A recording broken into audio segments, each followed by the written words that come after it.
Yo, welcome back to Shoot the Ship podcast with your new captain, English Peter. Hope you guys are all keeping well, at least better than the previous captains, that is. This is episode 10, our first double digits. Woot woot. Yeet fame. Today I introduce a very special guest. Chloe Lau, she's the best. Let's roll the intro. Yeah, what up, buddy? What's up? Welcome back to Shoot the Ship podcast. No, we're not starting like that. We're gonna start like, yo, welcome back to Shoot the Ship. Shout out to Kelvin. Free food, free rent, and everything else. I wish we could talk about stuff like this. Hello. Guys, so beautiful. Guys, so beautiful. Am I right or wrong? Justice Igueze. Justice Iguana today. Shout out to Kelvin. And now I play for who might not tell the difference if I mess up or not. Not a thing wrong with what you just said, and God bless you for claiming that right. And then Kelvin got shot. Calvin. Welcome back to Shoot the Ship with your captains, Dilshan and Mo. Shout out to Calvin. Shout out to Kelvin. Hey! Welcome back, everybody, Hello. to Shoot the Ship podcast. I'm Dilly. Now let me host. No, Get out. let's figure out of here, bro. Oh my gosh. And it's Big Mo. Episode 10. And Peter introduced our guest, the one and only Chloe. Chloe Lau. Yes. English Peter. We did not even coordinate that at all. English Peter sucks. It's okay. Peter said it better. Yeah. So why don't we give our guest a real proper introduction? Yes. You know the usual that we gotta do. You know. Gotta give her the special treatment. All right. Hello. Yeah. Come on, more claps. Yeah. Yeah. Well, even more claps. Chloe Lau. Say hello, Chloe. Oh gosh, is that the Alberta anthem? What? Do you not know your own national anthem? I do not know that. Justice knew his anthem. Chloe, you gotta know your own anthem. I didn't even know provinces had anthems. You know, Doshan, we know our Ontario anthem very well, don't we? Of course, yeah. It's Definitely. Is it Drake? No, it's well, it was a Drake song, but it's all about the trillium. The white It's the national Trillium and the beaver. beaver. That's all of Canada. Yeah, have you guys ever actually seen a beaver live? I think so. At like the Montreal Biodome, probably. Oh, I mean, like in the wild. In the wild, no. Yeah, It's I've seen not it. every day you just go out in the wild. especially in quarantine. Yeah. I've seen like beaver dams and stuff, but never the beaver itself. I've had beaver tail. Oh, you're disgusting. No, I'm flattered you. Beaver tails. Yeah. Well, what's up, everybody? None of your beeswax. How's it going, Chloe? It's going good. Surviving. Surviving. Yes. Sounds like you've been going through some hardship. Oh, you know that anatomy. That's always a big thing. Yeah. So for background, we had this thing called a bell ringer. I don't know why I always explain this stuff. Our listeners are like all med students anyways, but What are you talking about, man? We got people from Australia, bro. true. They could be med students too. Actually, Australia yeah. dropped off. Yeah, so bell ringer is just our test for anatomy. Usually it's like 90 seconds per station, but this time because of the COVID stuff, it's just like a regular test online, and we always study a lot for it and put everything else to the side, including our health and happiness. Yeah. That sounds so morbid. You know what? It's true. You just gotta do it. We all do it for a little bit of period of time where we just kind of, you know, I can't think today. Oh my god, I already started off like this. But Just hunker down. It's been a rough start in general. Oh my god. Yeah, I have such a headache. Like, it's ridiculous. I've been having a headache where it's just like continuous, and I've lost all motivation to do anything and everything. Yeah. I think it's from just like staring at screens all the time. Like I'm doing school on the laptop, and then I go watch Netflix on my laptop to take a break, and then to read the news on my phone. And then sometimes I'm like, I feel like I'm getting a little bit cross-eyed. Maybe I should like not look at screens for a while. Yeah. And then we talk to our friends on the screens as well. Yeah. Do this podcast on Zoom. On Zoom. Yeah, or on Zoom. And there was like even like those like mandatory things, like we had the mandatory ICHC today. That stuff drains me so hard on Zoom. Like it's like all those awkward long pauses of nobody saying a thing, and you're all just sitting there like.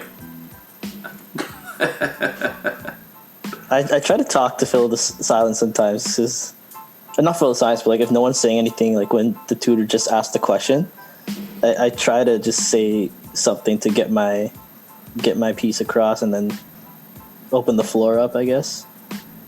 Yeah. You also have to kind of like, you have to watch yourself so you look like professional. Like I'm always like trying to like make sure I look like I'm really listening. Yep. But sometimes it's so hard. You just like zone out.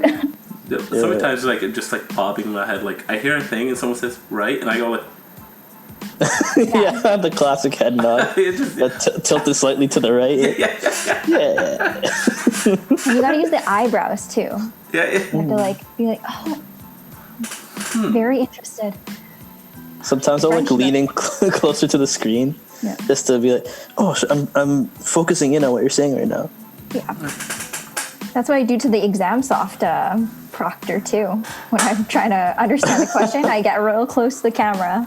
So that's all they're seeing. That's true. Oh yeah, the amount of times I think I got like super close to the camera, like you guys can see me. It's just like what's that cell? And I'm like, ooh. Yeah, I was like jamming a little bit too during anatomy, like kind of like little whisper singing sort of thing. Oh. And I realized, it's true, I'm being proctored. Oh. Yeah. Just like saying the most obscene music too, like Colt 45 and 2 zigzags. There's people fully like cursing at the camera though. I should be fine with like a little tune. Well, they're probably laughing at that. I'm sure. If anybody's even watching it, they're probably laughing. Honestly, it'd be hilarious to proctor these exams. Who's watching these clips though? Like 1 hour times 200 so odd students. Yeah. They're not watching all of it though. I think they only watch like the videos that get flagged for, I know like they have some kind of AI thing for cheating, and they'll like flag you, and then somebody will actually watch the video and see like what's going on. Mm-hmm. Oh, I see. Mm-hmm. I wonder how many get flagged, because I feel like you could get flagged for really like simple stuff. Right? Yeah, that's what I thought. I thought if I made any noise, like any audio, then I would just get flagged. So, I mean, on my first exam, I think I've been flagged. I had to pop, like, my neighbor decided to start exercising. Like, as soon as the exam started, like burpees or something. It's so sus that we could, like, get up and, like, take a bathroom break. Yeah. I got my headphones. Like, everyone just goes at the same time, like, checks your premium and comes back for the anatomy. No. Yo, let me just say that in layman's terms. This guy just said he just went into the washroom to check his gooch. No, I didn't. You know what I mean, though? You can just, like, go and, like, investigate, like, whatever you're trying to label and go back in. Within reason. You can't look at your, like, blood supply and stuff. But.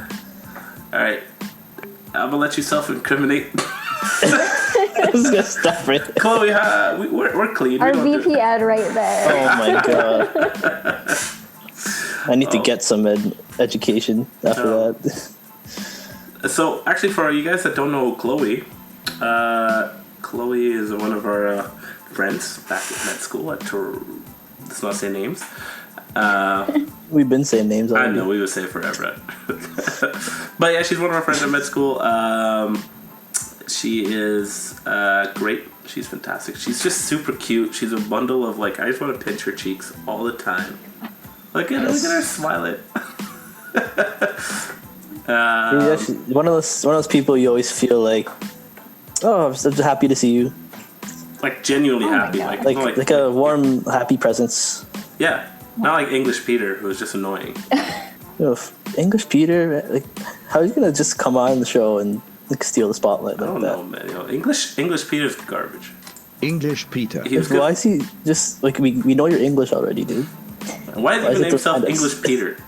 Why just showing off? Flexing that accent. Yeah. Honestly. Yeah. No, but Chloe, why don't you tell us a little something about yourself that people don't know about? That people don't know about. Yes. Wow.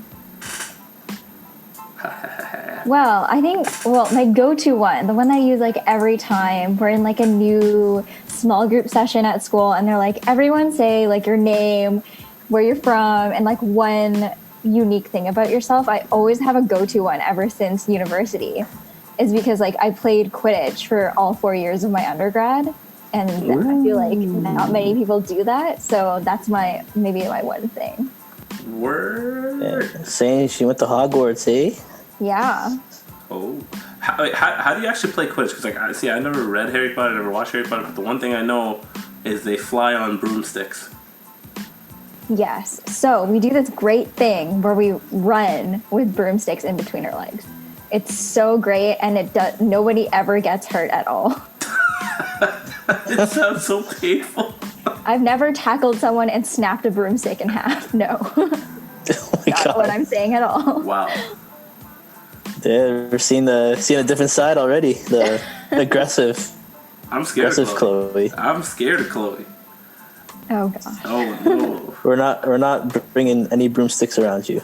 Yeah. All right. Imagine a collision of me and Chloe playing this game. If there are videos. There are videos? Videos? Yeah, I'm actually in like a referee training video, because one year at Nationals? At Nationals, I got tackled so hard that my head smacked the ground. And so there was like, it wasn't an illegal tackle, and that's why it's used as a training video.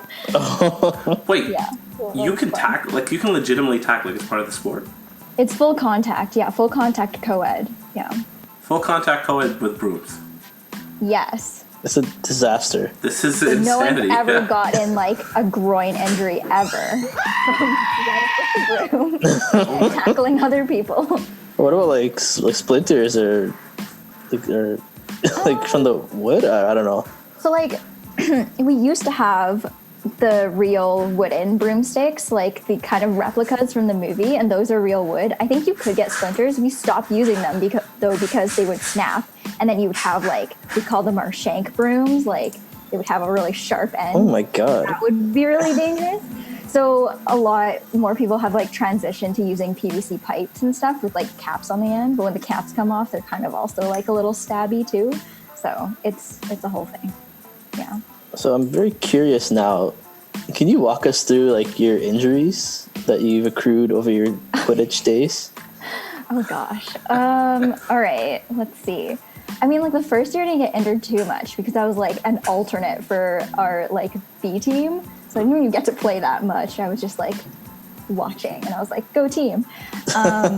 But later when I like started to like develop more skills and I was able to play more, I think first one I got was like, I was doing some kind of training exercise with one of the other members of our team who was a rookie, and he like was a football player, so he had like a lot more muscle than me. I don't know about you, but like I don't know, I can lift a lot, but he was really big. And we were trying to do this exercise where you're trying to catch the snitch, and so basically you have to like tap the spot in like someone's lower back, because that's where you would usually grab like the Velcro thing that counts as a snitch catch. And so we smacked our wrists together, and I don't like, my wrist is very weak and small, and so that I still have that kind of like, it's very creaky, but that hurt a lot. We like collided and like it sort of bent, but clearly my wrist bent a little more than his. Oh man, that was the first one. Okay.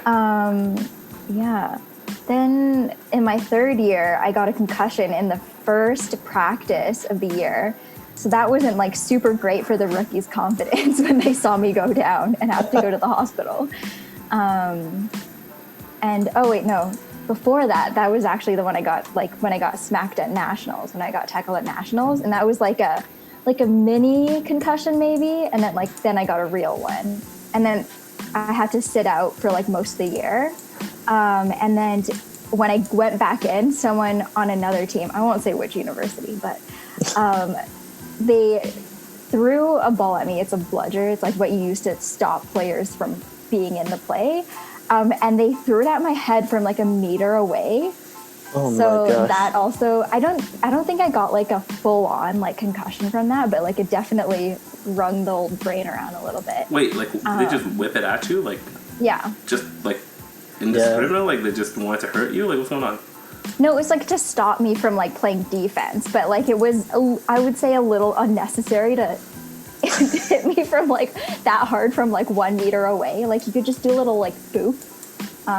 The ball has to leave your hand, but like you ain't gotta like you don't gotta whip it. For context, in Harry Potter, like when they're flying the broomsticks, they're kind of used as like to kind of get the defense like out of the way. Like you just hit them with the ball, and then I think like they could fall off their brooms, or like they could just like I don't know, be out of commission basically.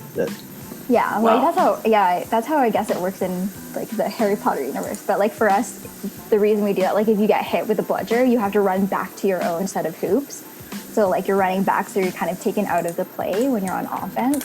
Oh, I if you're on see. defense, you're right by your own broom, so you can just touch it and go back in. But yeah. So, and I think That's crazy. that was probably the last one I had. Yes. Wow. Jeez, so you've been through the ringer. A little bit. I actually got off quite easy compared to a lot of my team. Oh my goodness. Yeah. I just gotta play this in the back while we. Chloe, after she gets her concussion. Oh my gosh, that reminds me of like the harmonica cover of the Jurassic Park theme song. If you look that up on YouTube, it's the most hilarious thing I've ever seen. I love all these covers of songs, like with the recorders and the harmonicas and They're stuff. so funny. The harmonica or recorder for Jurassic Park? I think it's harmonica. Yeah, let me see this here. But oh my god, the recorder just brings me back to like elementary when it was compulsory for everyone to learn the recorder. You mean this here? I think it is, So garbage. I love it. It's just so bad. I think you should add it to your soundboard. 21st Century Fox one too is also hilarious. Oh, I gotta stop this. This is destroying people's ears. Yo, actually, yeah. Remember grade 6? Hot cross buns. Hot.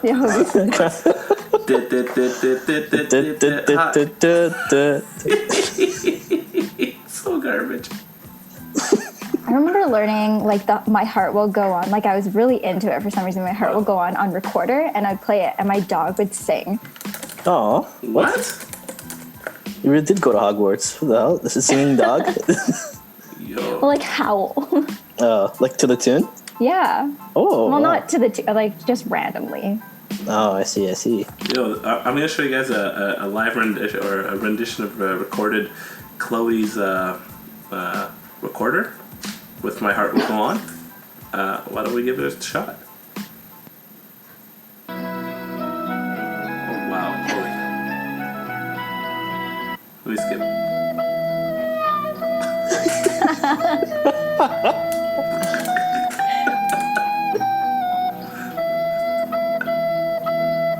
Imagine if this was the actual theme song to this. It should be the outro, honestly, for today's episode. Yo, we should do that. It's perfect because we're on a ship. Yeah. Oh, hey, but this ship's not gonna sink. Hey, we took off English Peter. This ship's gonna keep sailing. Yeah, so Quidditch.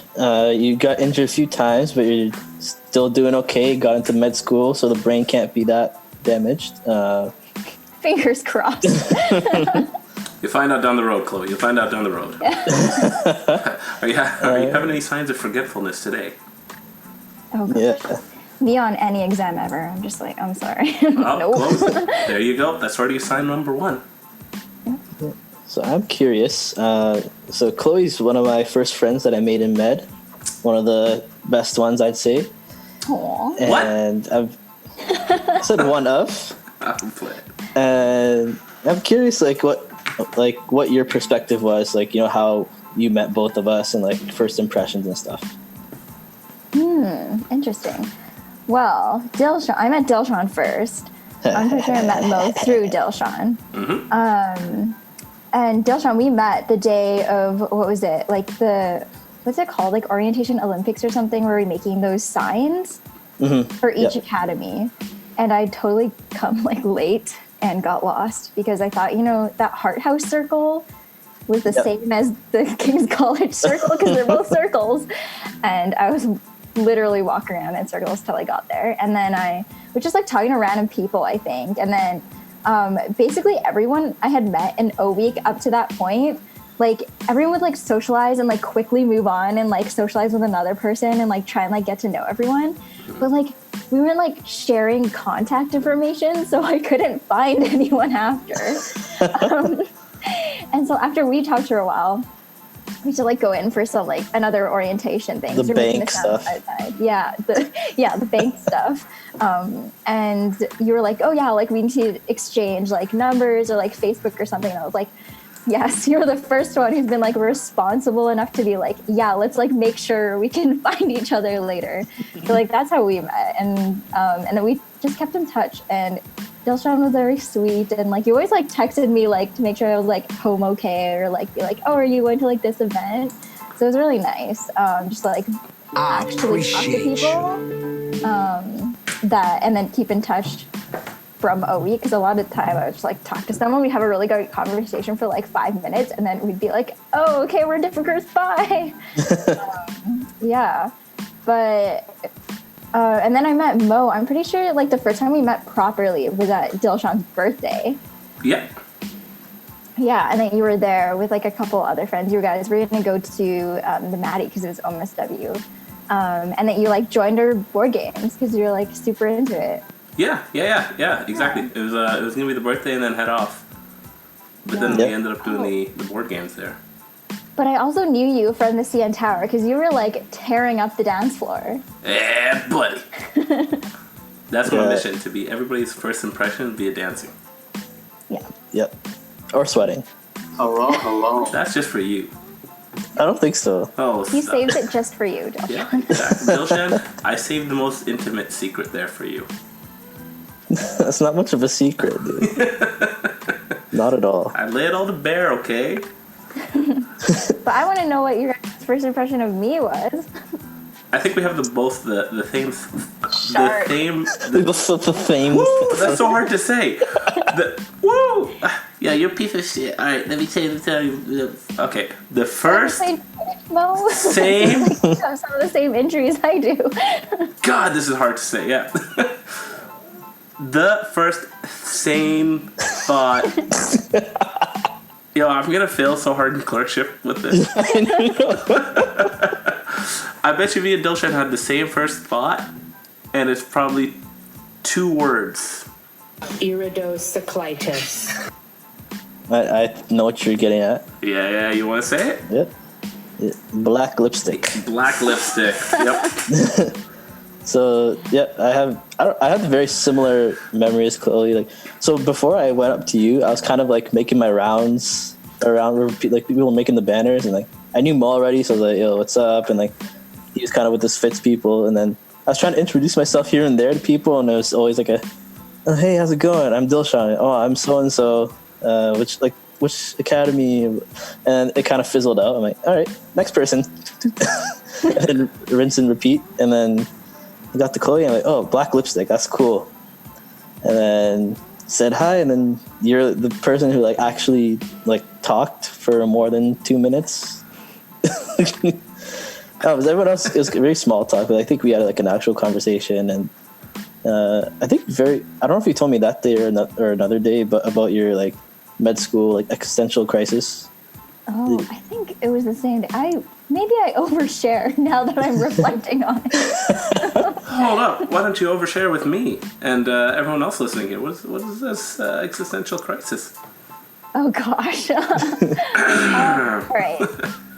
So, basically, I never, was one of the people who were like, yeah, I know I want to be, in med school. Mm-hmm. Or, I want to, shoot for that. So, throughout my undergrad, I was just, will I, won't I? But, I don't really want to, get into all of that, all the requirements and, what you should do to get ready and stuff like that. So I, never really thought about it as, a viable option.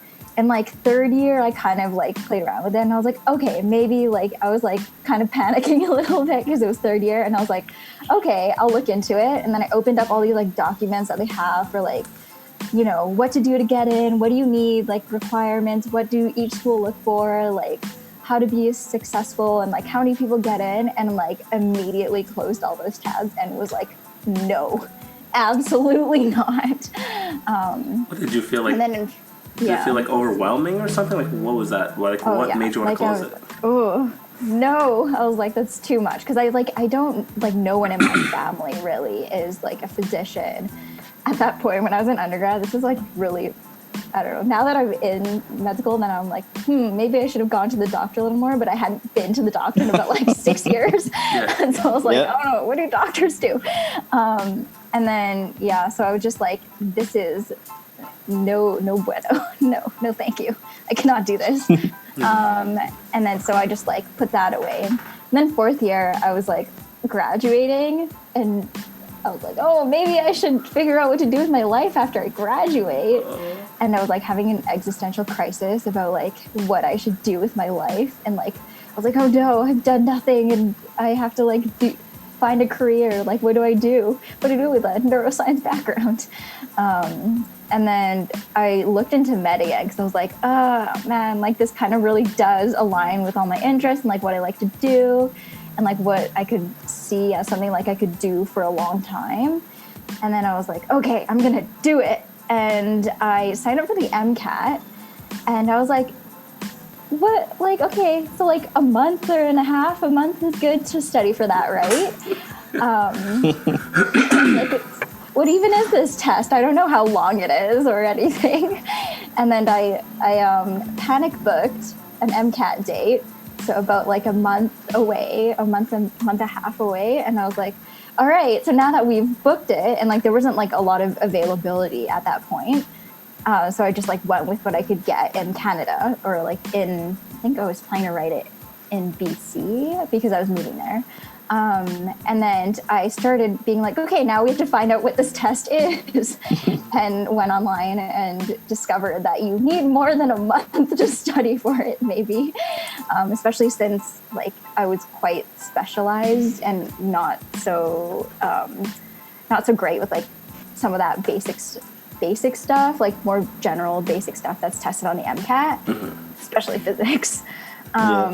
And so I was like, oh no, what have I done? I have royally screwed up. So I told my mom, and I'm really close with my mom, so I'm just Mom, I did something really bad. And she was like, okay. She's a really good problem solver. She's a fixer. So she helped me get my refund and stuff so that I could rebook, and I had to rebook it in Portland, Oregon. Wait, there's what? no other dates. Shout out to Portland. Shout out to Portland. Yeah. So, I mean, a human disaster in fourth year. So, I ended up that summer, I moved to BC. I started working I was volunteering at BC. And then I was working at UBC camps, teaching Quidditch, and also studying for the MCAT at the same time. And then I wrote the MCAT August 18th, 2018, and then I started my applications a week later that were all due in September, October. It's that's such a stressful period. Human disaster. But yeah, and then I made it, so that's all right. Everything went okay, so it is possible. But I remember what you said to me. You're that is a very efficient journey. Yeah. Yes. Yeah, I think we talked about it a few times actually. I remember also like on the bus we were talking about it too, to the camping trip. Oh yeah. I was sitting with you and Neha. Yeah. Oh. That's a bonding bus, eh? Yeah. It really was. It really was. I think a lot of friendships were like really developed in that bus. Like in terms of you're sitting there for like an hour and a half just like, chatting With people that nobody knows anybody except for maybe you and Neha at the time. Yeah. I want to say that all the power to you on that one, because like stressful as that is, you were fortunate to have the option to be able, like, fortune and like obviously hard work and all that you definitely put into it, right? So congrats on that. Thank you. Congrats. I'll say this, you're definitely not alone on that. Like I had that very, very similar existential crisis in my 3rd and 4th year too. Now, did your parents, like, how did you even think of medicine in the first place? Like, was it parents or just own interest? Like, what happened? I think it was like, so neither of my parents are physicians or like in healthcare or anything. They're very far from like healthcare. They're mostly like on my med journey. They're like, "You're doing great, sweetie." So it's like, yeah, they're just like happy that I'm happy for the most part. Like, one thing like I say about my parents all the time is like they're very like supportive, especially like my mom too. It's like when, you know, like when I had like my concussions and stuff and like I was not having the best time in school, right? Because it's kind of hard when they're like, don't look at any screens, don't read any books, don't lift anything more than 5 pounds, don't like do this. Basically you can do nothing while you recover, like you get behind, right? And it's like not the most fun thing to recover from a concussion. So like it wasn't the best time, and then like my mom would always like check in and be like, do you want to like drop out and like just take a year off if you can't like handle it right now? And like I think that's just like, you know, traditionally I don't think like some parents would be like as supportive and like would want you to drop out of school like entirely. And I think that like it really meant a lot that my parents were like, if you need this, then you can do it and we support you. So that was great. And like they've never like pushed me into anything career-wise. And so like me wanting to go into medicine, I think that like really affirmed that it was like something that I wanted to do. And like another thing that kind of affirmed that was that I had been so against going into medicine because I just didn't want to deal with like all the stress that comes with applying and like doing all that stuff. That like I was like, if I'm really like willing to put myself through that, then like I think that it's something that I really want to do. And I think that's how I kind of like settled on it. Even after like I got in, I was like having a crisis where I was like, am I going to be able to handle it? Like, what am I doing? Like, but now that I'm in it, I'm like, yeah, like this was, I trusted my gut, and I think that was like a good thing. Oh. Yeah. What about you guys? I want to hear more about you guys too. I'm giving a big like I'm talking way too much. No, you're the guest. You gotta. For our listeners, I'm giving a big fist. That's awesome though. Like, I think you might remember from the Andrew episode, I was kind of talking about how I took a leap of faith in my master's program after not getting any interviews from Ed. I was like, oh, education and healthcare, sure, yeah, let's do it. If you want to hear more of the story, check out the Andrew episode. Yeah. But yeah, I ended up loving it, and it changed my whole perspective on medicine and my whole. I just changed everything for me, really. Like, open up career options and connections and things like that. And I think it shows, like, in both of our cases, like, it's sometimes important just to take a chance and see where it takes you. Now, in your case, like, did you know you wanted to do med before, Dilly? Like, was that a thing in plan? Yeah. I knew for a while, I think. Yeah. Part of it, I think, was kind of like the typical, biology, healthcare, medicine. But, like, more so is kind of the mental health stuff that I can't remember if I talked about it with you guys or not, but having people in my life go through like struggles with mental health and not have access to getting help and like all the stigma around it, and I wanted to be involved in, I guess, helping with that in some kind of way. And my thought was like, if I'm if I'm a doctor, I can do that on like an individual basis at least. And then through my master's, I was like, oh, I could do this at like a higher level. I can help like educate the next generation of doctors coming through, like, you know, designing like the curriculum design and those types of things. Getting involved with like sort of higher level decisions as well. So that's kind of a TLDR of my journey. You're still gonna become a teacher down the road, 100%. I did a bit of teaching for a semester in my undergrad before coming to med, actually. Yeah. It's a little bit. Just a tad? What? Just a tad? It's literally like one term. Oh. Was it like a real class teaching or like TAing or like? No, my name was like on the portal as like the instructor of the thing. Ooh. Professor Dilshan. Yeah, but it wasn't like lecturing. It wasn't like a prof kind of role in that way. It was more so like facilitating like individualized learning or like self-directed learning. And yeah, this a cool course. It's called The Science of Fictional Characters. Ooh. Yeah. So basically you get in groups and you can sort of pick like a fictional universe, or you pick a character of some kind, and then you learn about science but use that character or universe as sort of like a vessel for it. So for example, back when I took the course in my 4th year of undergrad, my group did The Flash. So we learned about so he runs really fast, right? So we looked at like the biomechanics of like running or sprinting and sort of the energy requirements for that, how much food you need to eat in order to have enough energy to run at his like velocity. Sort of the effects psychologically of like running like so fast. He throws electricity too, so we looked at like electric eel physiology and sort of like, you see what I mean? It's kind of like using that character as like a vessel to learn like scientific concepts. Like how to go about like a thought process. Yeah, it's you're kind of learning how to think in a different way, and like I find it kind of similar type of thinking as medicine almost, because you're coming in like, let's say you had like the Flash coming in, like obviously it's not possible. We had the Flash coming in for like a doctor's visit, and he's like, "Doc, like I can't stop like eating. I'm very, very hungry." And then like obviously for him, he has a really high like metabolic demand, and like, you know, we learned about like thyroid stuff, and like it's similar type of thinking. You see some like weird scenario in front of you with the patient, and then you kind of figure out the puzzle and like test out your hypotheses and make assumptions sometimes, and sometimes the assumptions hold up and you get like an interesting like take on a situation, or but other times it might be too big an assumption. You have to go back and revise your hypothesis. So like that sort of thought process is kind of like what that course is about. That sounds cool, man. Yeah, You ever use it to teach? Use what? Do you use it to teach? Because I feel like that'd be like good for kids, right? Yeah. So I like that's pretty much what that course was, but I haven't used it beyond that.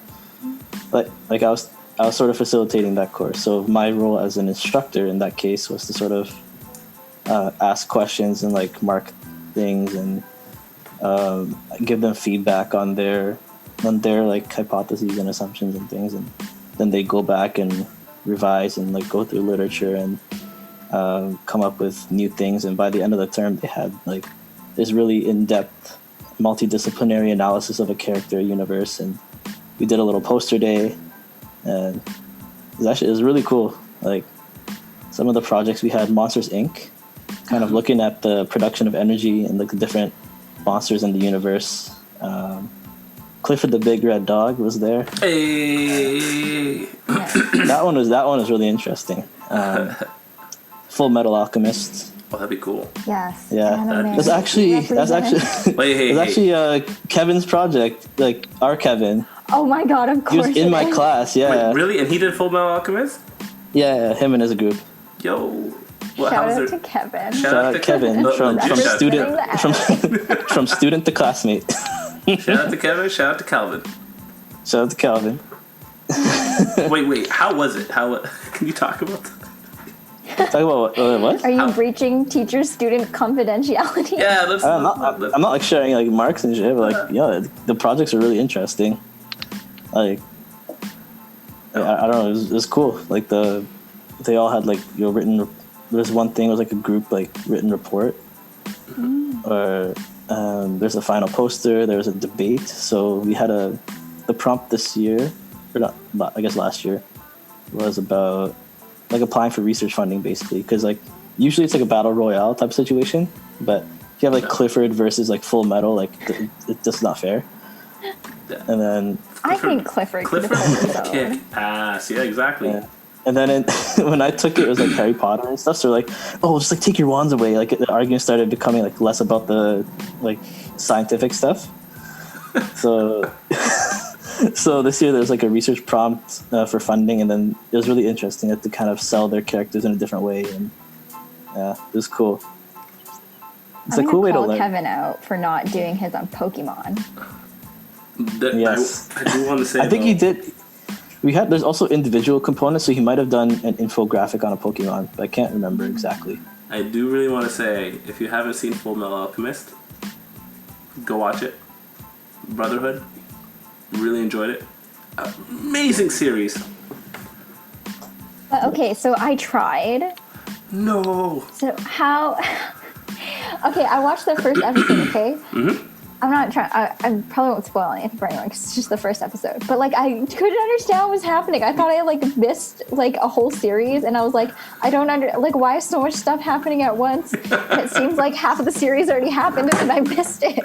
Give it time. She didn't make it in the Brotherhood. Yeah, she's still stuck on it, but she's give it time. It's one of those extremely, extremely rewarding ends.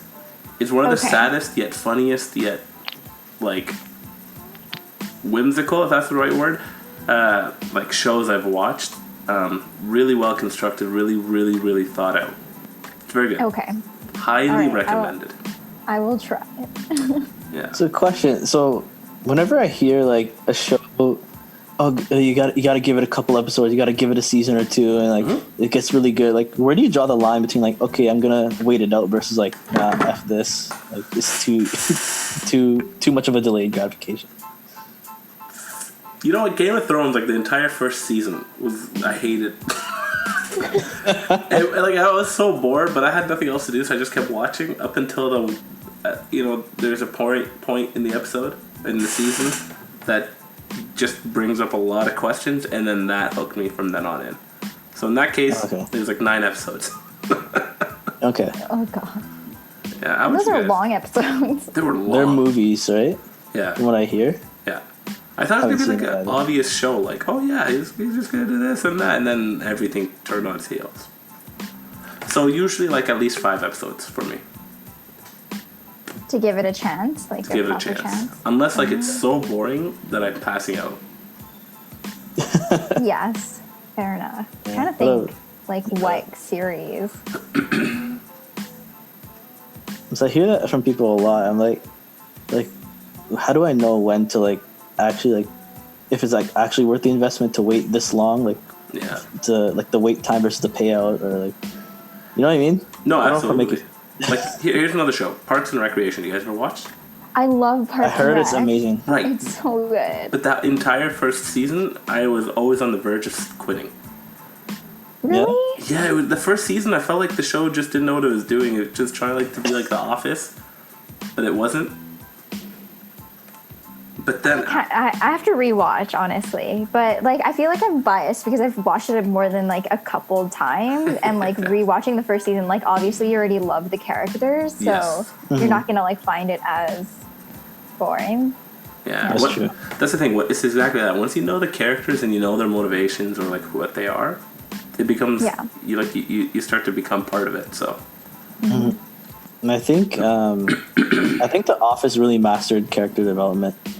Like you fall in love with a lot of the characters. You get annoyed, but you also love them at the same time. Like have you guys all seen The Office?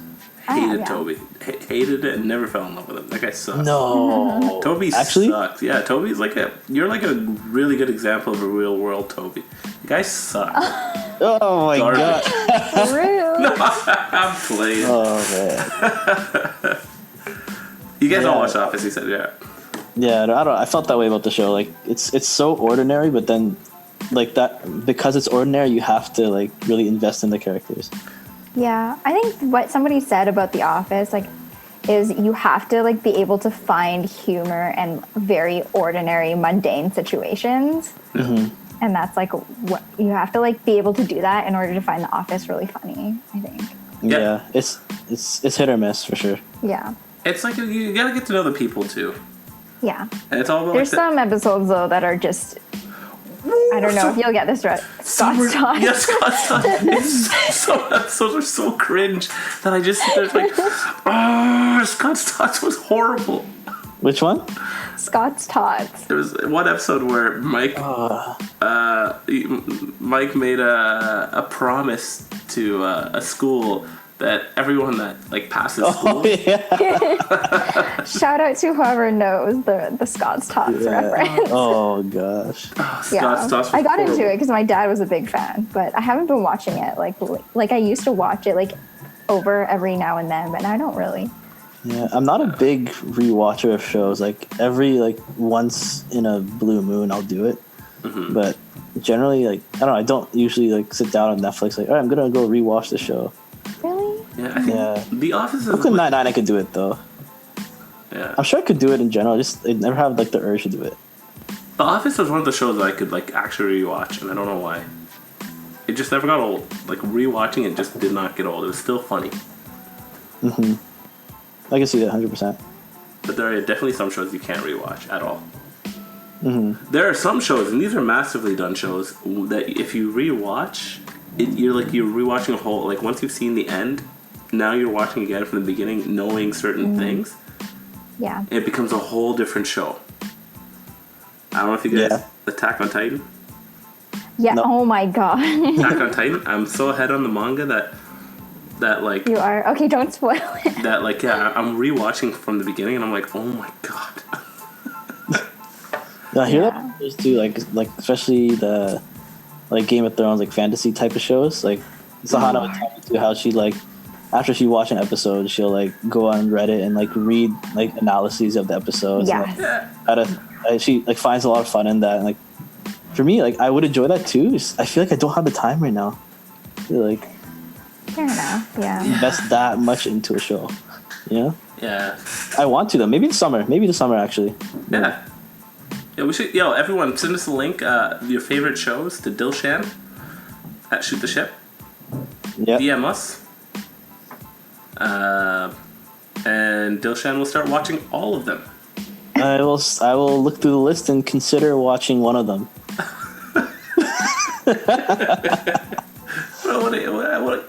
I'll watch some. Okay, send me two and Chloe. Yeah, send us shows. Speaking of sending us stuff, we have some questions for our lovely guest. Oh my. Okay. Lots of questions from few individuals. Oh gosh. I wonder who they are gonna be. Alrighty, I'll ask the first one. So this is from Jen. No Shout way. out to Jen. Who is that? You have fans all over the world. Wow. Who is this? Jen asked. She asked like a lot of questions, but I'll start off with this one. How did you find your sense of fashion, and what do you recommend to others trying to find their sense of fashion? Oh, interesting question. Okay. Honestly, when I look back at old pictures of myself when I thought I was being really fashionable, I'm just like, oh god, why did I ever wear that? I think that's like honestly just how people find their fashion sense. You just like try things and you like get really into, certain trends and just like try and experiment, I think, and just see what you like. And like it can be something really wacky, or it can just be like something ordinary that you're like comfortable with and that really just like fits what you need at that moment in time. And I also just really like going on Instagram and like I find a lot of like fashion accounts and I just try and like look for inspiration from there. But like a lot of the times I'm just like, I would never wear that in public or to school or anything. So I don't know, like I just like to look at pictures and see if there's like anything in my closet that I could use and like try and apply the same concepts to my everyday clothing.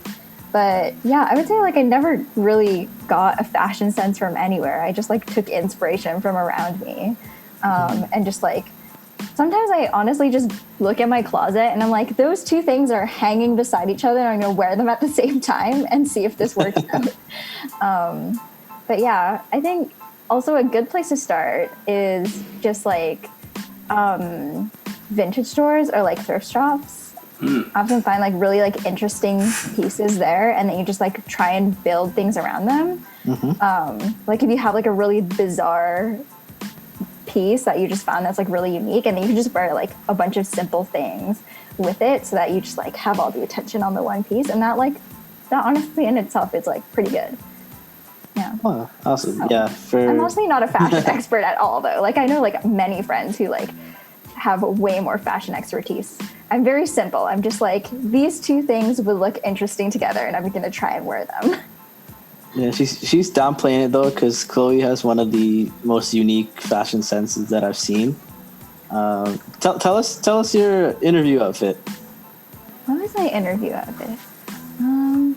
I think, so I was like stressing very hard about like interview outfits because like I went into the deep, dark realms of the pre-med forums and got a lot of really bad advice just from lurking there. Yeah, so like there's like a lot of people who are saying like you have to be careful, but like if your pants are too tight or like not tight enough, or like wearing skirts versus pants, like what if you get an interviewer that like thinks that skirts are the only appropriate formal wear for interviews? And I was like, well, I do not want to wear a skirt in the winter. And then people were saying like, don't look like you're too into fashion, or like the interviewer will think that you're not serious about medicine. I was like, oh my God, what do? I don't have any serious clothes in my closet. So yeah, like for the first like couple interviews, I really like dressed in a way that's like not how I would usually dress at all. Like I was wearing really weird things, I would say, like weird to me. Like they seem quite like plain maybe to like other people who's that's like their thing is like to wear minimalistic clothing or like professional outfits, like office outfits. And I was like so uncomfortable. So when it came to U of T, I was like, screw it. Like I'm just gonna do like what I want to do. And I still wore like my ice pants, which are like the same one pair of pants I wear to clinicals, professional pants. Like they're the same pants from my interview. I have one pair, that's it. And then I just like wore this top that was like, it had like an abstract print with like faces on it. It's like kind of like that line art. I don't know if anyone gets what I'm saying, but, and it just had like, it was very appropriate, but it was very like, it was kind of like artsy, which I was like, I was concerned that I would come off as not serious about medicine, but I just did it because I was like, you know what, like I'm not feeling great in any of these other outfits, and like here I am, it's fine, like we're all cool. And I wore like a blazer, and like it was, you know, they did not red flag me because I wore a shirt with a pattern on it. So anyone who's pre-med is listening, you can relax a little bit. Don't go on the forums and listen to that. Yeah. Actually, but, I remember that shirt. I remember we also I know had board exactly games. the shirt. I know exactly the shirt. I wear it a lot. That would be called out. Yeah, we saw the board games. I think I tell you every time, like, oh, that's a cool shirt. I was like, they probably heard that so many times from me. It was like, yo, that was a sick shirt. She's like, yeah, this is what I wore for interview. Thanks for telling me every day. Yeah. You're like, I wore that for interview. It's like, oh, sick. That's cool. Actually, it's weird because like as guys, you don't really have to think about that. To be honest, right? Like literally was just like pants, suit, dress shirt, tie. The tie was the big one. Like, whoa, do I wear paisley or do I wear a color? There's a little bit of things. So I had to buy a suit for mine. Yeah. So I was like, oh, do I get black? Do I get navy? Do I get like whatever? And I didn't have forums, but I did ask some like older, like some friends who are like have gone through the process and like kind of got there. And like people who I think like have a good fashion sense to me, and got their input on like color combinations and like shoe styles or whatever. And yeah, I'm happy I got a suit out of it that I wear to most formal events because I only have that one suit now, and just mix up the dress shirts and the ties. And, yeah. Get that value. Yeah, I wore the same like suit to my interview as I did to formal as I would have worn to the formal this year. You have to. Suits are expensive, man. Like, what else are you gonna Expensive. do? Yeah. And the tailoring too. Yep. Exactly. Now the worst when you get tailored and then you can't wear it anymore because it doesn't fit. Triggered. I went up on my pant size, but now I look at myself and it's like old man. I really don't like it. Yeah. So, Chloe, I actually really want to ask you. So, you're talking about looking online for different styles and whatnot. So, is that the birth of the black lipstick? Yes. Okay, so the earliest I can remember, like, the birth, like, okay, first of all, it's not black, though. Okay, the one I wear the most is not black. It's like it's like my favorite because no one can ever tell what color it is. Mm-hmm. Like, in some lights, it's purple. In some lights, it's, like, really dark gray or black. In some lights, it's dark blue. So that's my favorite one. But yeah, so the earliest I can remember is like when I was graduating from high school and I had like this idea of like a look that I was going to go for my graduation. And I wanted to go with like a really dark lip color because like I thought that would go well like with my gown and everything. And I just decided that I really liked it and that it was just like something that kind of like I never wore like any makeup in high school. But lipstick was something that I was really starting to get into because I felt like it was just like an extra interesting thing that I could add to my outfits. Mm-hmm. And there was like so many colors that I was interested in. Like I also like wear a lot of like blue, green, like lipsticks and stuff like that. Yeah. But yeah, like I just thought that it was, I don't know, it was just like something that really like adds an interesting aspect to my outfit that I thought was like, I don't know. I just really got into it. Yeah, it reminds me of what Katie was talking about with their blonde hair. Yes. Same type of idea. Check out that episode if you haven't seen it. And by the way, bald one. Yeah, bald one. Yeah, same thing. Like it's something that stands out about you that like people remember you by that. And she was kind of talking about the idea of like, I go into situations, people kind of forget that they met me and stuff. But then when she had the blonde hair, she like people always remember her. It just reminded me of that when you talked about your lipstick. That's actually interesting too, because like, sorry about my chair noise, guys. But No worries. yeah, when my wife sits on it. I thought that was your knees, honestly. Oh, snap. Yeah, you gotta leave me alone with my knees and my sweating, okay? Okay. This is all I bullying. got. This is bullying territory. It's the only roast I got. Let me have it. But what was I gonna say? I fully forgot. Sick interlude, dude. All right, I was gonna say something. Goddammit. All right. Well, that's good. Oh yes. No. How we present ourselves. So like a real question. Like, do you guys? How important is it? How important is it that you guys present yourself a certain way in like a typical situation? Like, do you want to portray yourself as something, or are you hoping that like the way you are is what's presented? Does that make sense? My question even worded properly? I think so. Like, I find that's a thing that like I've been thinking about lately. How do you carry yourself?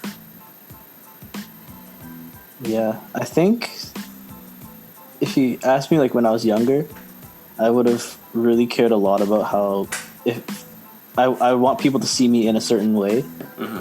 Like for example, like in high school or whatever, like you want to fit in with like the quote unquote like the cool kids. Like I want to be seen in whatever way would make me seem like I was cool to them, sort of thing. But I think like growing up and like as you find like as I found like my good friends and like good people around me, I now care more about coming across authentically as myself.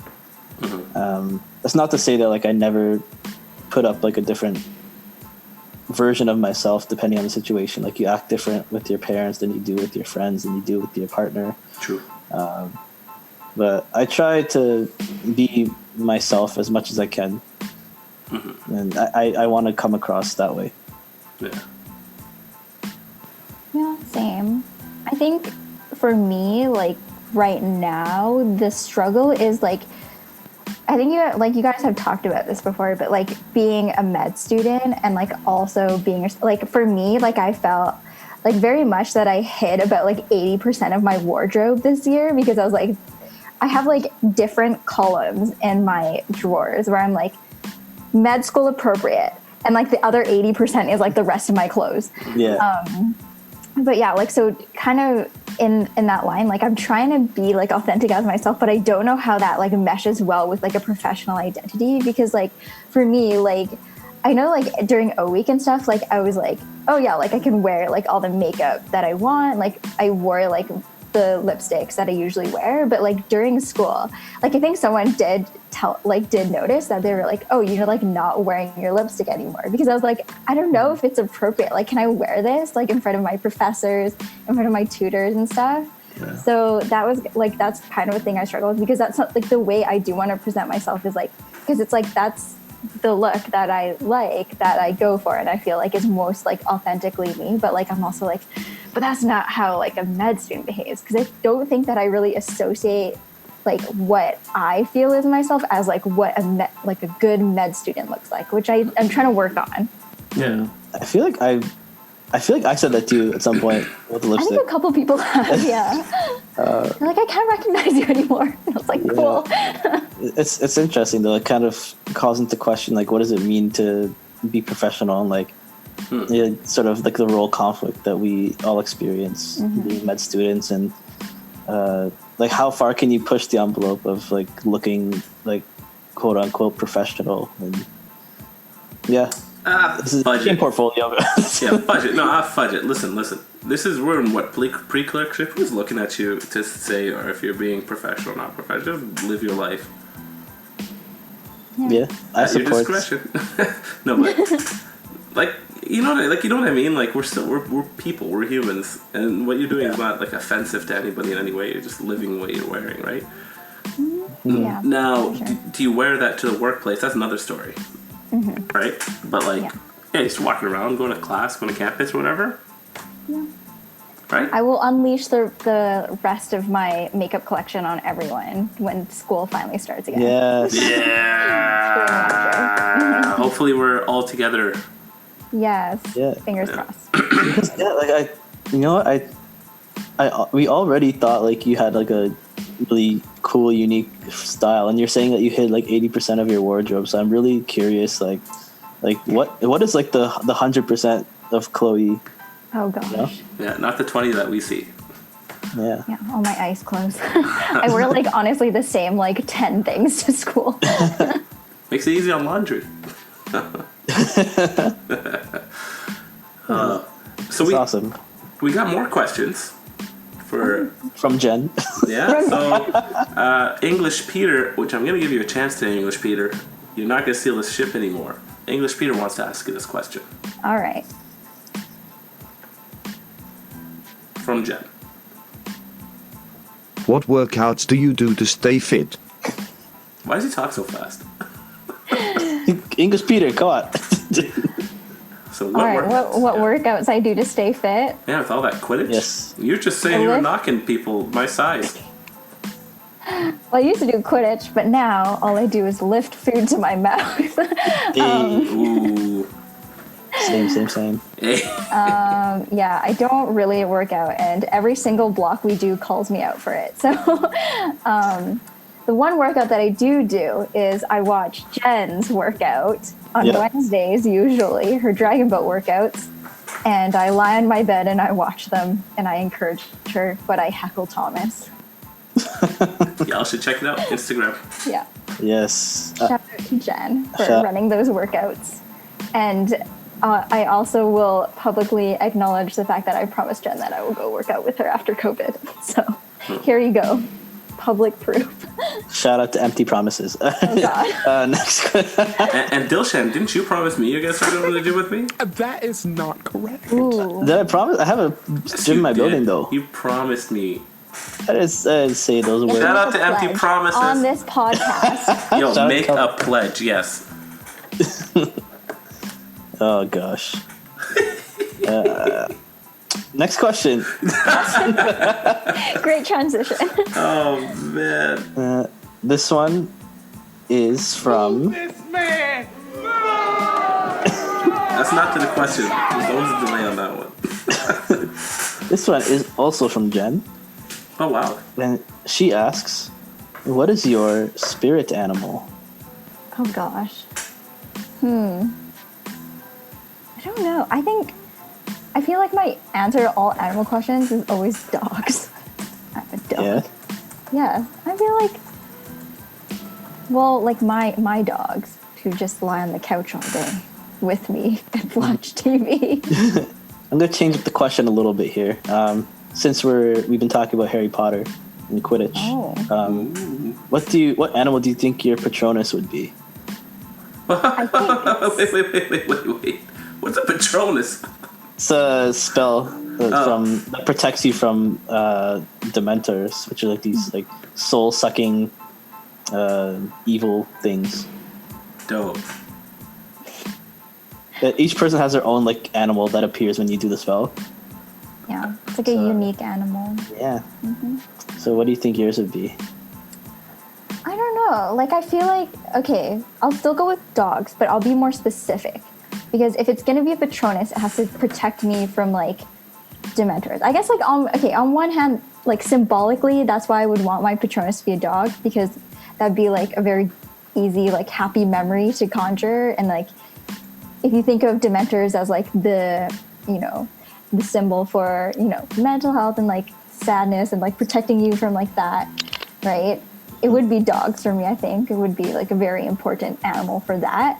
But also, I'm going to specifically say my dog, Teddy, small one. He's a small Yorkshire Terrier, but he is super, super, like, fierce. Though he's about that sounds like a 10 pounds and very overweight.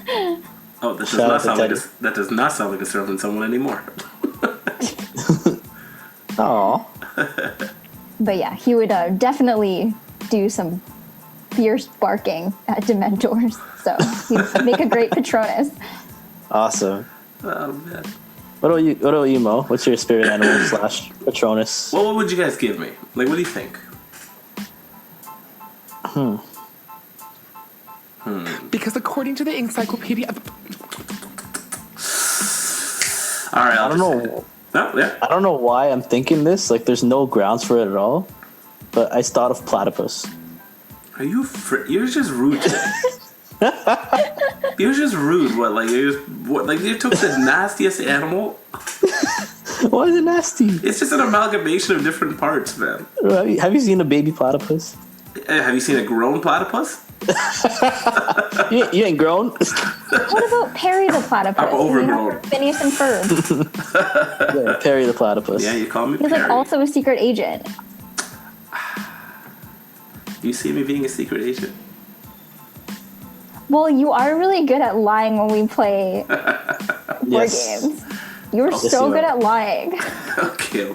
I think both of you are so good at lying. I was about to say, don't overstay yet, because Chloe over here is insane Okay. when it comes to lying. I am actually really bad at lying, and I don't know how I pulled that off. I actually remember how I did that. I think you just fly under the radar. You're just like, oh, sweet innocent Chloe. No, she's never anything bad in a game. I actually do remember, like, I had a specific strategy to, like, secretly win your trust and screw over Neha. Sorry, Neha.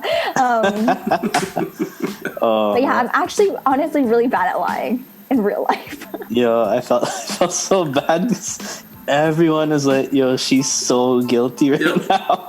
We're so angry at her. Oh, yeah. She's like, no, it wasn't me. It's not me. It was so But I suspicious didn't too. throw Neha under the bus. I actually like won her trust, and that's why I wasn't suspected. And then it was revealed, and I was like, sorry. So devious. Yeah. Yo, we should all do that again. I miss that game. Avalon? I miss board games, yeah. Yeah. Really want to play again. My spirit animal would be a gorilla. Gorilla. I can see that. Why? Yeah. I don't know why. They just seem chill. Are gorillas chill?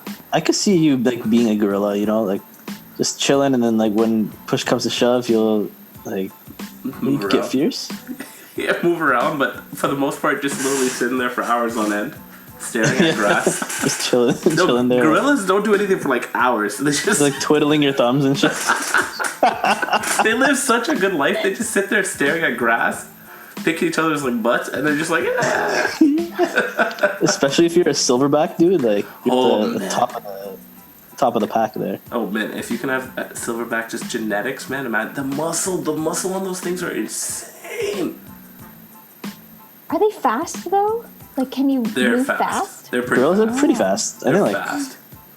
Because they run on all fours, right? I think like 30 some odd kilometers per hour or something. Wow.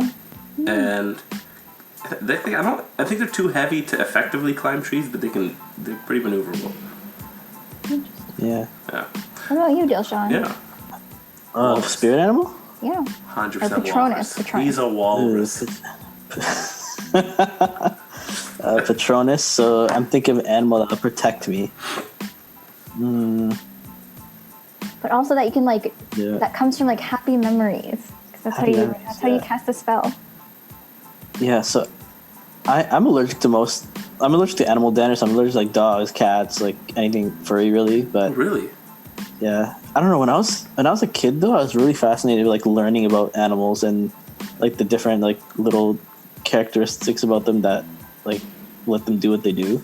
Mm-hmm. So thinking of that, I always thought cheetahs are really cool. I thought, at least from like a like animal like fighting standpoint, I guess I thought crocodiles are cool. But then like when I think of my favorite animal, I'm like, oh, monkeys, like they're so cute. Yo, they're fierce. They could be fierce too. Yeah. Did you guys? And I always use the monkey emojis when that's my favorite emoji. The little ones are like this, you know. I'll say monkey for my Patronus because I think they just make me happy when I think about them. Yeah, see, I want to show you guys something. This is the spirit animal that Dilshan has, and I can totally see it because Dilshan, you're a little shit. So, you guys hear that, right? Now, pause. Video, pause. Hey, so loud. Awesome. Sorry about that. The video just like instantly decided to play as opposed to taking a break. So this is for audio listeners, which is everybody. We're gonna explain this. But for you guys have to see this. Okay. Do you guys see this with me? Ooh. Yep, sharing screen. Right. So Dilshan's spirit animal, the monkey. Yes. This is caught. So Google, YouTube, whatever. A monkey riding on bike grabs toddler. Yeah. It's the craziest set of events I've ever seen in my life. You just watch this. So, you see this monkey just scooting really fast on a bike, drops the bike, grabs the toddler, and then just drives. What? The toddler's okay. The toddler's okay. No. There's too many questions here. Why is it riding on a bike? That's right. Why did it drop the bike? And why did it grab the child? Oh my god! What is the series of events? The kid just gets up and they're just like fine? Yeah. No, they're traumatized apparently from the captions. Oh, Look at this. Why is it on a bike? Oh. Oh god.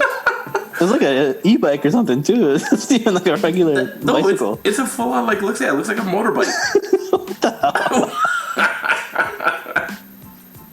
So Dilshan, I think you chose them correctly because you know that really does fit your characteristic. Yeah, I don't know. I thought they're cute, but apparently they're more evil than I thought. That was such an evil shit.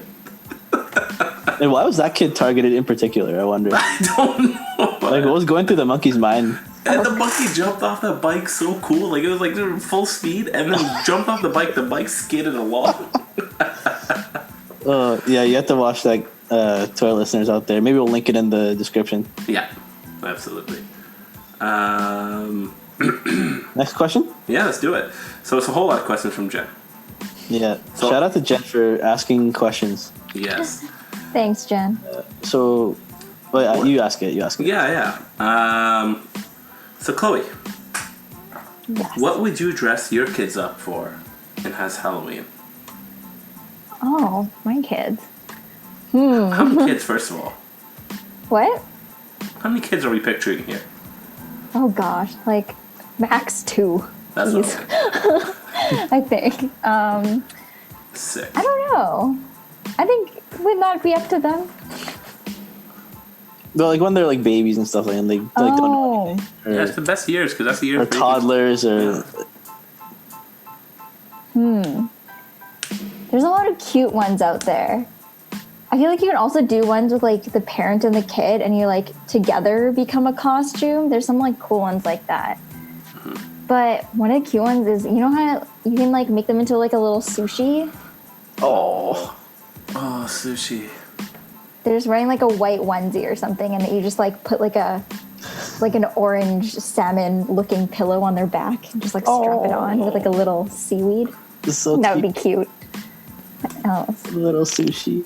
Oh, I want sushi Walking around. so bad. Yeah, just like a Oh. little sushi. I'm so hungry. My parents dressed us up as Teletubbies. Which one? I don't know, honestly. Is the red one Poe? I Yep. think so, yeah. Okay, I think I was Poe.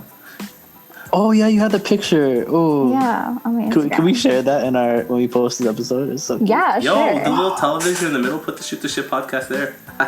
Yeah. Oh, you should have done that. It's too small. It's so tiny. But Yo. For our dedicated fans, you'll Actually, find it. Teletubbies though, on the download, that you know that vacuum? Yeah. That scared the hell out of me. I wanted to eat like whatever the like pink stuff that they were eating. oh Oh, gosh. what was that too? I thought those were cookies. I don't know.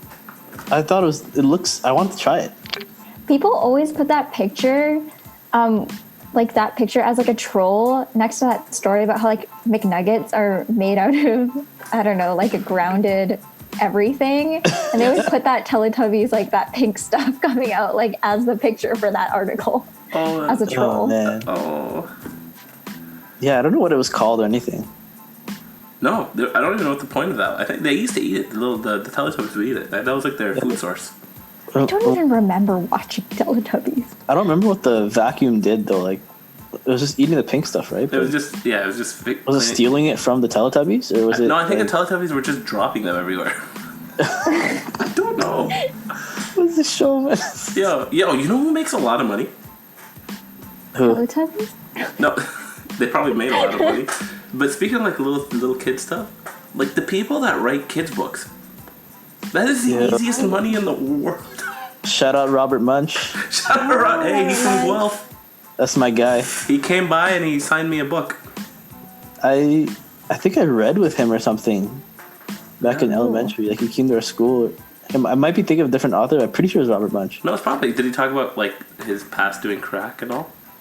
I don't remember. No, I was like a little kid, bro. I don't know why it's Like a little poetry contest, and then like I was one of the people who like got to go up from the school.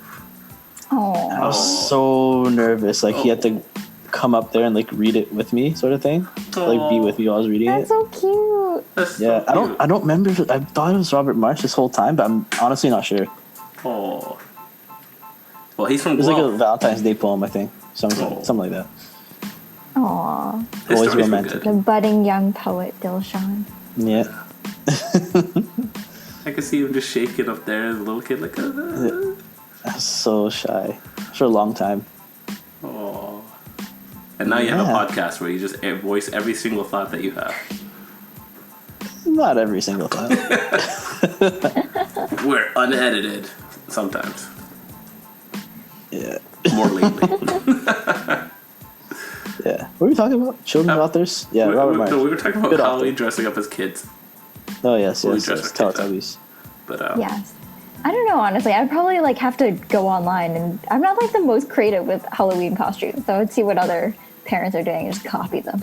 Sahana and I would always talk about like getting like little scrubs for their So kids. cute. no. Oh, that's cute. like a little surgeon, like a little baby doctor, like an actual baby doctor. Little toy stethoscope. And, Oh, that'd actually be super cute. That'd be so cute. And if it's like maybe like a little mask, no, they won't like that. But No. no. Oh, I love the baby shoes though. Whenever you go to like a store and you see little tiny versions of like cute. adult shoes, it's so cute. Because they're like this big. They're like little humans. Oh. No, babies in general are the best. Like my brother's kid. Like yesterday, I was at my family's house. And I was laying down, and I just feel him running behind me. He's about one in like a month or so, a couple months, and it's just this little tiny body that's like so small, and he fell on my head, and he was so small. They have that like distinct baby smell. Yeah. Aww. Little babies. I just want to squish them. Oh. So cute. It's like little squish. Because they're so soft. Squish. They hold onto your finger and they're like, don't let go. Yeah, they're too small to like hold anything else. It's just like they're just grabbing around your finger. Oh, yeah. It's like also my favorite when they have those little kitty cups, but their hands are so small that I have to use 2 hands every time. Yeah. So cute. But the one thing you can forego is the vomit. Like young vomit doesn't have a bad smell. Actually smells cute. That is like, not correct. The moment they pass Smells a certain cute. It age, smells cute. Explain. it just has like it still smells like baby. But once they pass a certain age, it then smells like normal vomit, and they vomit all the time. Oh god. Oh. Is it structural or functional, bro? No. Sorry. I'll tell you right now, it's a combination of both with how small they are. Man. On to the next one? Next question. I am so hungry. This one, I'm going to switch it up for a second, and this is from Justice. Hello. Oh, okay. Check out episode 2 if you haven't seen it. Justice who? Justice Iguana. He asks, who is your favorite person growing up? Oh, I like that. My favorite person. Besides Dilshan and Big Mo. Oh, darn. I don't know how to answer this question now. Next question. Do I say mom or do I say dad? Oh, yes, Daddy. I don't know. My favorite person growing up. I feel like they're always, like it would, first of all, never be like one person. It would always be based on the book that I'm reading. Like when I was growing up, I read like so many books. I was always like that kid who would like read with a flashlight like under the covers, and which is probably part of the reason why I have glasses now. I feel like I always like every time I had someone to look up to, was always like the person right now in the book that I was reading, and I would always like pretend to like want to be those characters. Because like I don't know, I was always reading books about like spies and like adventures and stuff, and I think that was like always what I like wanted to be when I was growing up. Be very careful of that, actually.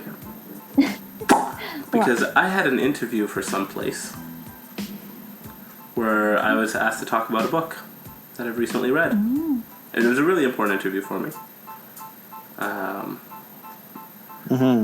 Yes. I believe it was for Avro. And they asked me about a book that I recently read, and for whatever, like I haven't read a novel in a long time. Like just straight novels, I haven't. Right? I read a lot, but not novels. So I just sat there and I was stuck. I was legitimately stuck. So then the interviewer asked me, "Okay, you know what? It's okay. We can talk like maybe a movie or something." I said, "No. A book? I've got it." And I'm not gonna lie, the only book that was in my head was one I read from grade 7 at the time. And I couldn't even remember the premise on it. So then I said, very sheepishly, Game of Thrones. They're like, okay, well, tell me about a character that you really connected with. And then I just said, Jaime Lannister. Oh no. Yeah, just so people who haven't seen the show or anything, Jaime Lannister is, like, initially really one of the bad people. there's no bad people in the show. There's no good people in the show either. But and he sleeps with his sister, or his twin sister. And very cocky and arrogant, and all that stuff, right? Oh no! And that's who I told myself as, and I was like, oh my god, how am I gonna dig myself out of this hole? I never dug myself out of the hole. The whole interview died. That was the worst. In fact, the interview was so bad. Speaking of suits and whatnot, when I first opened like the door to greet the interviewer, right? You walk into interviews, you just open doors and whatnot. Yes. 3 knocks. No, it's no 3 knocks. They're like, hey, come on into the interview. But yeah, my jacket got hooked on the door.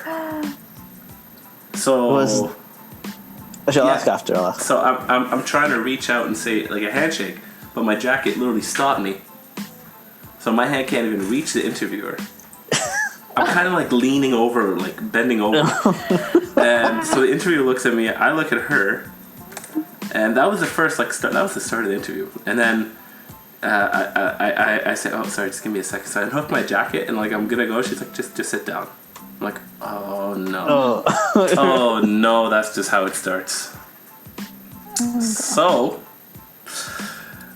with all that said and done, be wary about the books that you read and the characters that you fall in love with. Yes, definitely. I think when I was that age, I was looking up to like Junie B. Jones and like Geronimo Stilton, but don't think it was Jamie Lannister. Not Jamie Lannister. Oh man! So was this interview recently? Well, it was about I'd say like a couple years ago. Okay. Yeah, a couple years ago. Healed. Now you can laugh about it. Yeah.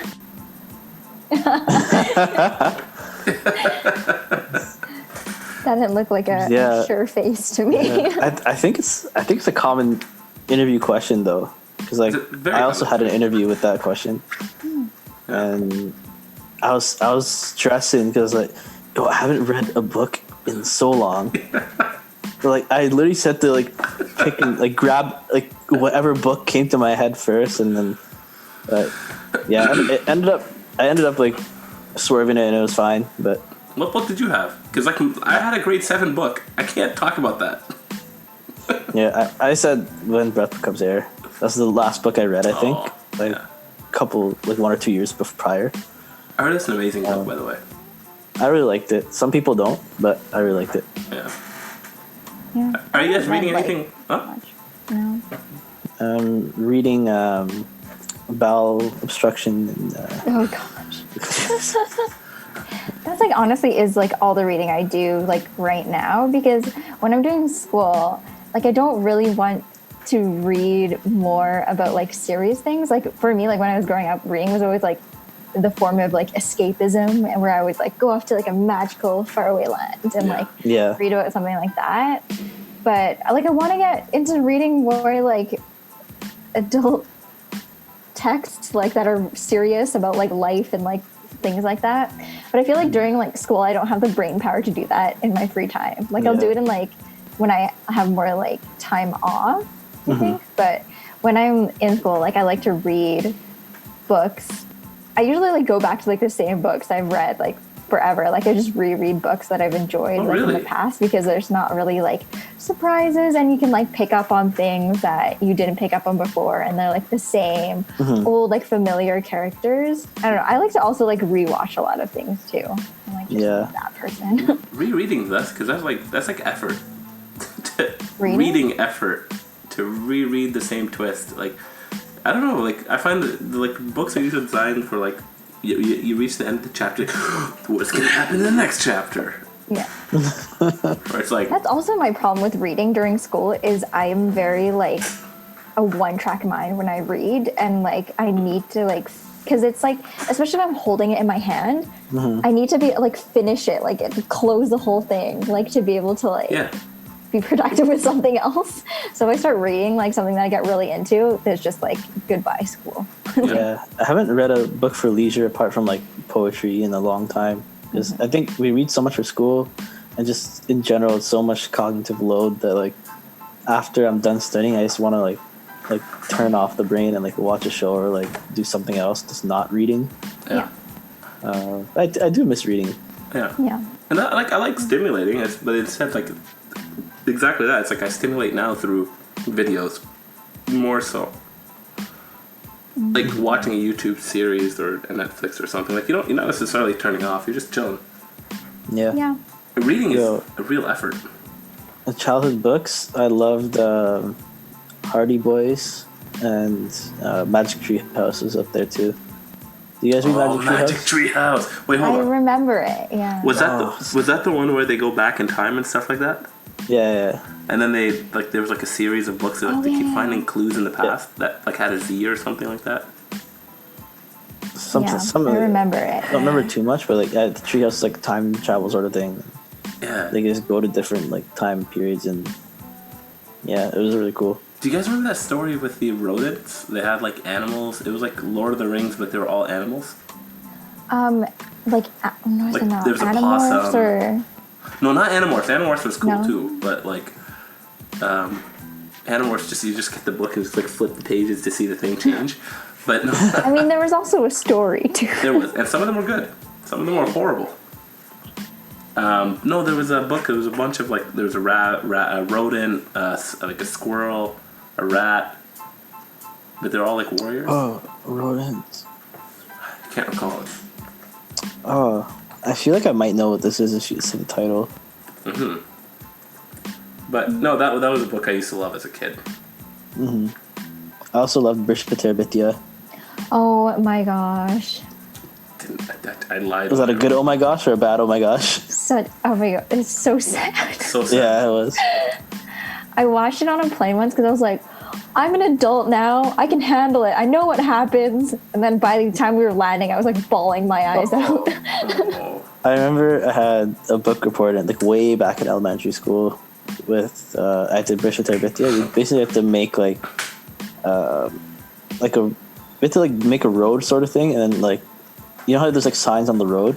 Mm-hmm. You have to kind of like do that, but like for different parts of the book, sort of thing. Mm-hmm. So I remember I did it really quick, and then my mom was like, "Yo, you're gonna submit this as trash." she didn't say it like that, but like yeah, you should put some effort in your schoolwork. And it like looking back, it was totally trash. But like my mom helped me like save it and like send something a lot better. She like helped me like go through the book and everything, and like yeah, it was nice. Back when your like parents could help you with your homework. Yeah. My brother helped me with an assignment once.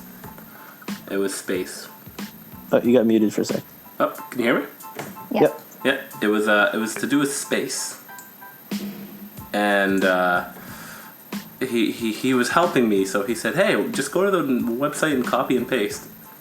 And I did that. Totally did that. My whole thing, I was done super fast. Oh my god! I got a C on that assignment. Got plagiarism. First time I didn't even know what the word plagiarism was. This was grade 6. Okay. Yeah, how old is he? He must have been in high school. Oh, this guy. Oh no. So he knows he knows his plagiarism. Come on, when do you think that a grade 6 teacher is gonna call you out on plagiarism? Oh no. Yo, they do, bro. No, I know. And they're looking. Back then, it was all about like, oh, don't go on Wikipedia. Oh, it's such a bad resource. Garbage. I love Wikipedia. I love it. Wikipedia is the best. Great. I get a lot of information for that, even for like CBLs and stuff. Yeah, but you can get lost on Wikipedia. You can. Oh, yeah. Which, by the way, if you know on Wikipedia, if you keep clicking the first link, you end up always going back to philosophy. Interesting. Yeah. Any Wikipedia page, click any. For example, I found out the name of the book that I was talking about, Redwall. Oh, never heard of that. Never heard of that. But if I keep clicking on it, it'll take me back to philosophy. Interesting. Man, I should try that out. And now you know. Speaking of philosophy, we have the last question that I have written down for Chloe. Oh, okay. Also from Jen. Plot twist. How do you balance being a med student and being all around amazing? Oh, aw. Oh, Jen. Are you soundboarding or? I was about to, but I couldn't find it. There we go. This is amazing. No. That's not. That's not. How about this? How about this? How about even better? Even. Congratulations, you played yourself. That's not even the right one. How about another one? Oh, no. Oh my goodness. There we go. You're very smart.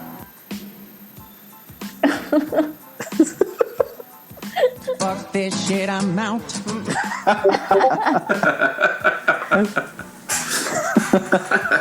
Oh gosh. The soundboard. I'm glad I get to experience firsthand the legendary soundboard and the struggles that go with it. Oh man, this was the most struggle I think I've ever had with it though. Oh, there it is.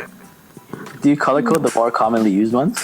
No, they're color coded on its own. When I actually make my own soundboard, that's gonna when I make my own, like from scratch, then it's gonna be a little bit better than this. This is pretty rough. Mm-hmm. But yes, back to balance. Do I balance well? Not sure. We'll see. I mean, like most of the time, honestly, I'm either studying or doing school stuff, or I'm like potatoing, watching Netflix. So that's the balance. I mean, I've been trying to get better with my balance because I feel like I should be doing like more things other than school. So I've been wanting to get back into dance, and also just like doing regular human things other than studying. So I think it's just like me forcing myself to like write down in my schedule, like use this time for something other than studying. Like, I think that's one of the things I have to like force myself to do it. Otherwise I'm just gonna like allot every bit of free time I have to just like making sure I know what I'm doing for school. Right. Yeah. But I think there's like also a lot of like awesome people in our program who would have better answers than me.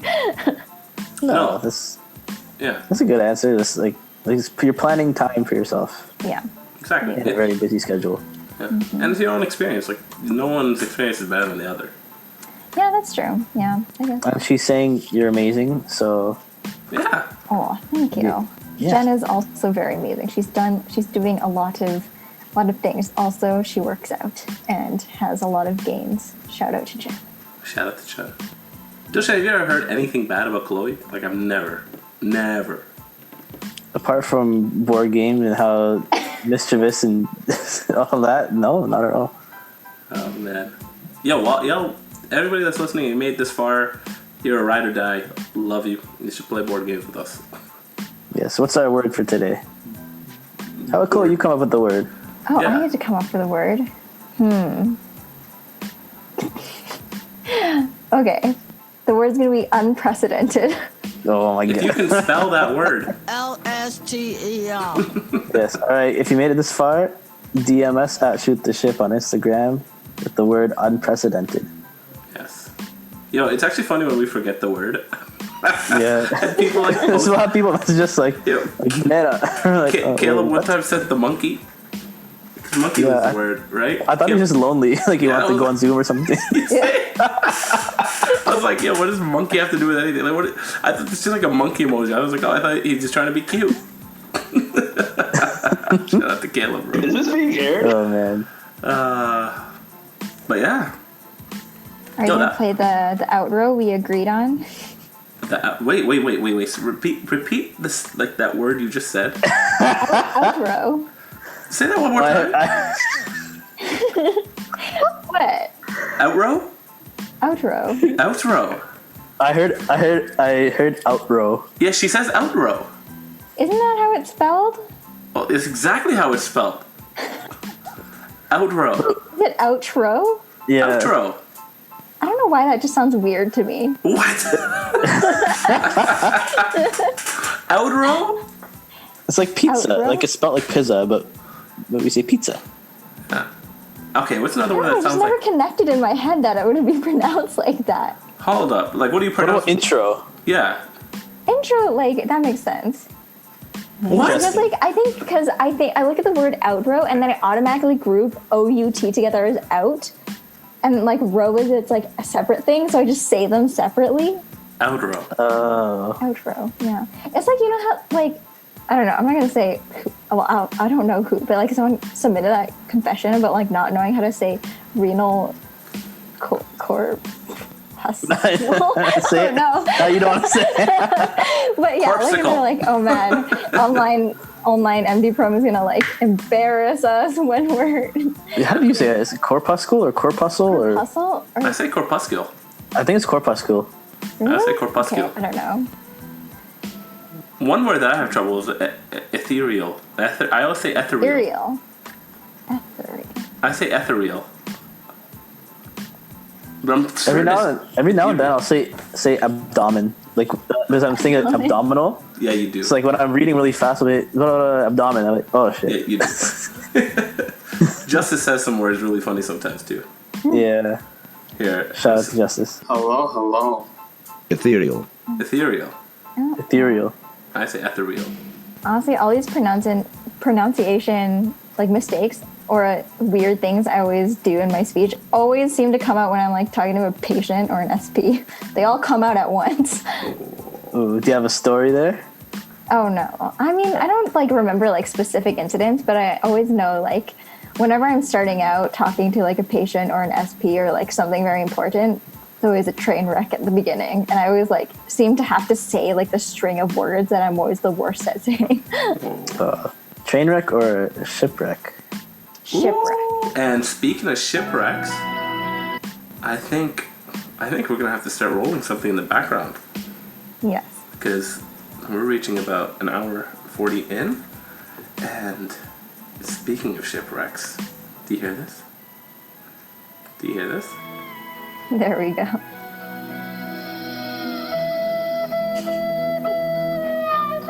So everybody, thank you for making it this far on Shoot the Ship Podcast. Remember to follow us at Shoot the Ship on Instagram. Yeah, and thank you very much to Chloe Lau for gracing us with her presence.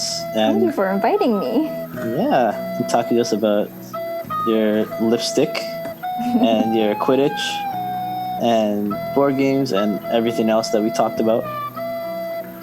Yeah, Chloe. Yeah, with that, this ship has sailed. And your captains, they're off. So everybody, let's say goodbye.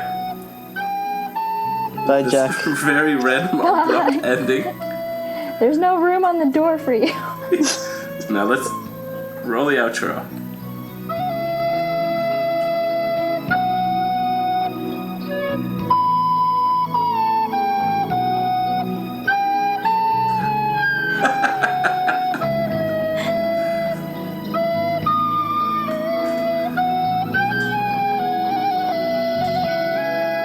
You guys can speak. I love this. Oh, there it goes.